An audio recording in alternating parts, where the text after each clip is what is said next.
রাজধানীর বসুন্ধরা আবাসিক এলাকা সংলগ্ন একটি কনভেনশন সেন্টারে গোপন বৈঠক ঘিরে কার্যক্রম নিষিদ্ধ থাকা আওয়ামী লীগ, নিষিদ্ধ ছাত্রলীগ সহ অন্যান্য সহযোগী সংগঠনের ২২ জন নেতা কর্মীকে গ্রেপ্তার করেছে পুলিশ।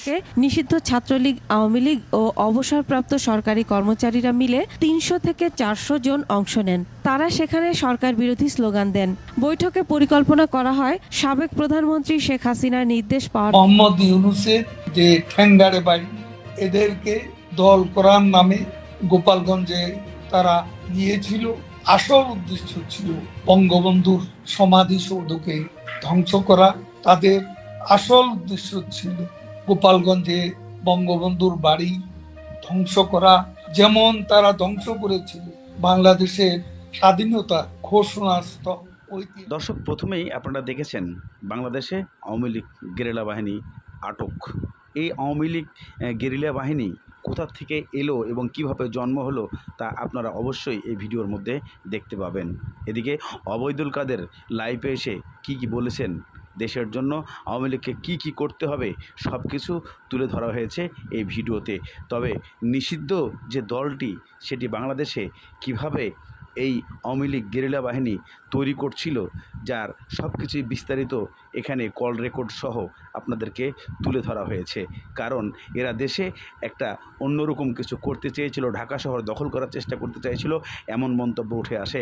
তবে এই গেরিলা বাহিনীর সঙ্গে বাংলাদেশের একজন জেনারেল মেজর সেখানে সেনাবাহিনীর লোক যুক্ত আছেন, যাকে আপনারা ইতিমধ্যে দেখতে পাবেন। চলুন আমরা ঘুরে আসি। রাজধানীর বসুন্ধরা আবাসিক এলাকা সংলগ্ন একটি কনভেনশন সেন্টারে গোপন বৈঠক ঘিরে কার্যক্রম নিষিদ্ধ থাকা আওয়ামী লীগ, নিষিদ্ধ ছাত্রলীগ সহ অন্যান্য সহযোগী সংগঠনের ২২ জন নেতা কর্মীকে গ্রেপ্তার করেছে পুলিশ। এদিকে বৃহস্পতিবার সেরা সদরের ব্রিফিংয়ে সাংবাদিকদের প্রশ্নের জবাবে জানানো হয়, ওই বৈঠক সংশ্লিষ্টতার অভিযোগে ওঠা মেজর সাদিকুল হক ওরফে মেজর সাদিককে সেনা হেফাজতে নিয়ে জিজ্ঞাসাবাদ করা হচ্ছে। মামলাটি তদন্ত করছে গোয়েন্দা পুলিশ। গত ৮ জুলাই বসুন্ধরা সংলগ্ন কেবি কনভেনশন সেন্টারে নিষিদ্ধ ছাত্রলীগ একটি গোপন বৈঠক করে। সকাল ১০টা থেকে সন্ধ্যা পর্যন্ত বৈঠকে নিষিদ্ধ ছাত্রলীগ, আওয়ামী লীগ ও অবসরপ্রাপ্ত সরকারি কর্মচারীরা মিলে ৩০০ থেকে ৪০০ জন অংশ নেন। তারা সেখানে সরকার বিরোধী স্লোগান দেন। বৈঠকে পরিকল্পনা করা হয় সাবেক প্রধানমন্ত্রী শেখ হাসিনার নির্দেশ পাওয়ার পর সারা দেশ থেকে লোকজন এসে ঢাকায় সমবেত হবেন। তারা ঢাকার শাহবাগ মোড় দখল করে দেশে অস্থিতিশীল পরিস্থিতি এবং জনগণের মধ্যে আতঙ্ক সৃষ্টি করে দেশে শেখ হাসিনার প্রত্যাবর্তন নিশ্চিত করবেন। এ ঘটনায় রাজধানীর ভাটারা থানায় একটি মামলা করেছে পুলিশ। এখন পর্যন্ত গ্রেফতার করা হয়েছে ২২ জনকে। তারা কারাগারে আছেন। পুলিশ বলছে, গ্রেফতার হওয়ারা প্রিয় স্বদেশ, F71 গেরিলা, বঙ্গবন্ধু প্রজন্ম, প্রজন্ম ৭১, শেখ হাসিনা সহ বিভিন্ন হোয়াটসঅ্যাপ গ্রুপের সদস্য।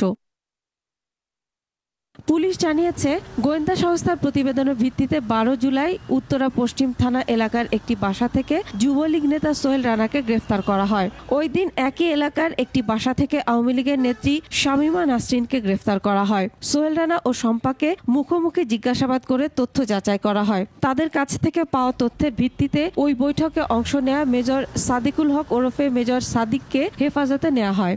৮ তারিখের এই বসুন্ধরা কেবি কনভেনশন হলে ৮ তারিখে আওয়ামী লীগ ও ছাত্রলীগের এই নিষিদ্ধ সংগঠিত দলের ৪-৫০০ নেতাকর্মী এক জায়গা হয়ে রাষ্ট্রের বিরুদ্ধে ষড়যন্ত্র করছিল একটা খবর পাই। আমরা জানতে পারি, আমরা ১২ তারিখের দিকে জানতে পারি। তবে আমরা আমাদের সাব ইন্সপেক্টর বাদী হয়ে মামলা দিলে আমরা এখানে ১৩ তারিখে মামলা রুজু করি এবং ২ জন আসামি গ্রেপ্তার করি।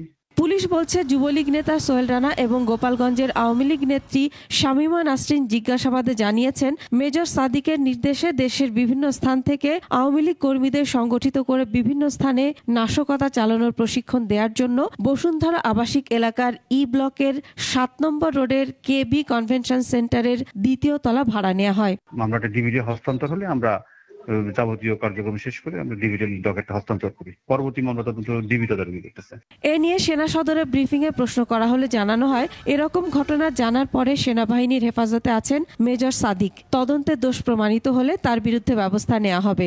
থার্ড যেটি মেজর সাদিককে নিয়ে আপনারা প্রশ্ন করেছেন, আমাদের নজরে এসছে, যদিও বিষয়টি তদন্তাধীন আছে, তারপরে আমি বলবো যে এরকম একটা ঘটনার কথা জানার পরে আর্মির হেফাজতেই সে আছে এবং তদন্ত চলমান আছে। তদন্তে তার দোষ প্রমাণিত হলে নিঃসন্দেহে সেনাবাহিনী প্রচলিত নিয়ম অনুযায়ী তার বিরুদ্ধে ব্যবস্থা গ্রহণ করবে। মাসুমা লিসা, 21। মোহাম্মদ ইউনুসের যে ঠ্যাঙ্গারে বাড়ি, এদেরকে দল করার নামে গোপালগঞ্জে তারা গিয়েছিল। আসল উদ্দেশ্য ছিল বঙ্গবন্ধুর সমাধিসৌধকে ধ্বংস করা। তাদের আসল উদ্দেশ্য ছিল গোপালগঞ্জে বঙ্গবন্ধুর বাড়ি ধ্বংস করা। যেমন তারা ধ্বংস করেছিল বাংলাদেশের স্বাধীনতা ঘোষণাস্থল ঐতিহাসিক বঙ্গবন্ধু ভবন। কিন্তু দেখুন, গোপালগঞ্জের জনগণ প্রতিরোধ করেছে সেনাবাহিনীর প্রোটেকশন।